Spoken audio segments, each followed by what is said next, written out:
So, Jerreth, you're coming off one of your best receiving games of your career. I think that's just evident right off the bat, and you get one of, the watch list very early on this season too. So, kind of walk me through that game that you had on Saturday a little bit here, and, what do you want to do to keep those efforts going this Saturday? Well, that all started with Mitch Tinsley, who I think y'all are about to speak to in a second. That all started with him taking the game over early, and I think that just opened it up for me because when you have an outside receiver who's able to do things like that, they kind of just forget about me and they start trying to cloud him, put a safety over the top of him, and that allows me just to get open in the middle. And the O-line did a great job giving Bailey time, and Bailey was just finding me a lot. With Bailey, I asked him about your game after the game Saturday, and he said without a question you're the best in the country at what you do. When you hear your guys say that, since you played with him for so long, what does that mean to you? It means everything. Like you said, that's my guy. We trust each other with everything, and I'll say the same thing about him. But I bet if you walk around this facility, this campus, you ask anybody in Bowling Green, they'll say Bailey's the best in the nation.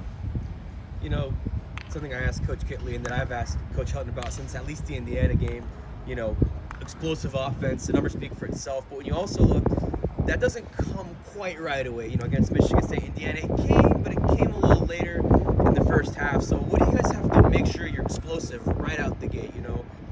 Coach said it might look like Bailey throwing it a different way, but for you, what does that look like?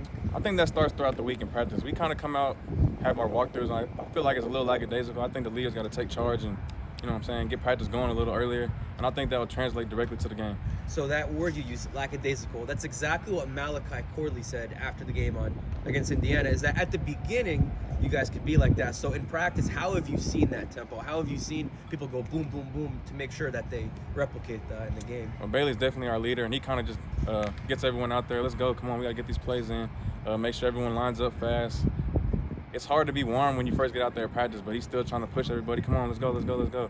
And he does a great job, especially now, because that's been an emphasis this week. On film, what do you see from UTSA? Big, fast, strong team. They're 5-0, but what do you see defensively from them?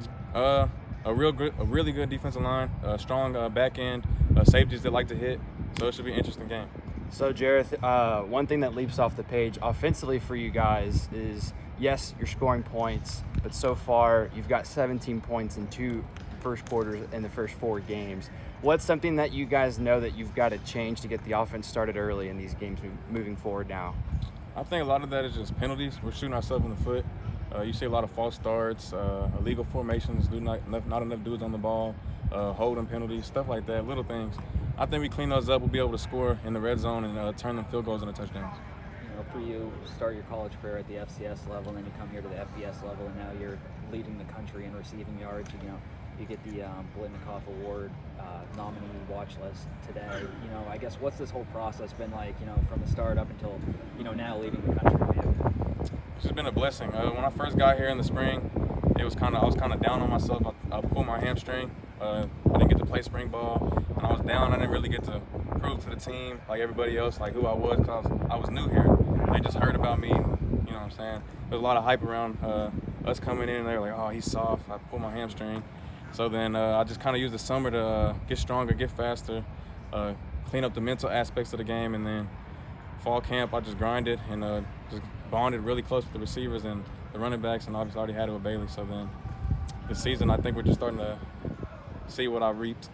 Yeah, so reap what you sow. Yeah. So when you saw that your name was on the watch list today, I guess what was that moment like for you? Well, Coach Kelly actually told me yesterday. I couldn't say anything, but I called my mom right away because none of this was possible without her. She was crazy happy, and it's honestly a blessing. Like, that's something you dream about, playing receiver. So hopefully we can keep that same energy going, and I can carry out and finish strong. And matter of fact, what's more important, hopefully we can go win CUSA. Word on the street is you're an exceptional bowler as well. Which is stronger, your bowling game or your football game? And what's the story there with the bowling? So we started bowling last Christmas break. We just went one time, just messing around with some friends, and then just being competitive. I'm like, "Oh, I'm better than you." My brother's like, "I'm better than you." So we just started taking it serious. Just, all right, well, let's come back then. We'll find out. And then we started watching YouTube videos, how to curve the ball, how do you do certain things, how to pick up certain splits. So we started taking it more serious, and now we go at least once a week. What are you averaging? realistically 170, 180, but I might pop off a 200 game every now and then. All right, that's pretty good. So, Jerreth, I think one other thing that's obviously apparent is, yes, we've talked a lot about your relationship with Bailey, but kind of take me into the game, take me into the huddle with how you guys have to kind of click. Like, you have to make a play. Just walk me through like what that communication is like for you guys. I think that's very evident, obviously, with you being, a big recipient of this award now and all the yards that you picked up this year.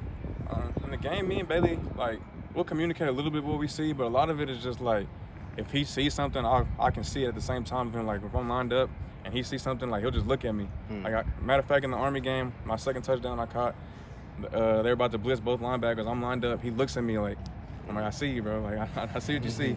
And so I think that just comes from trusting each other.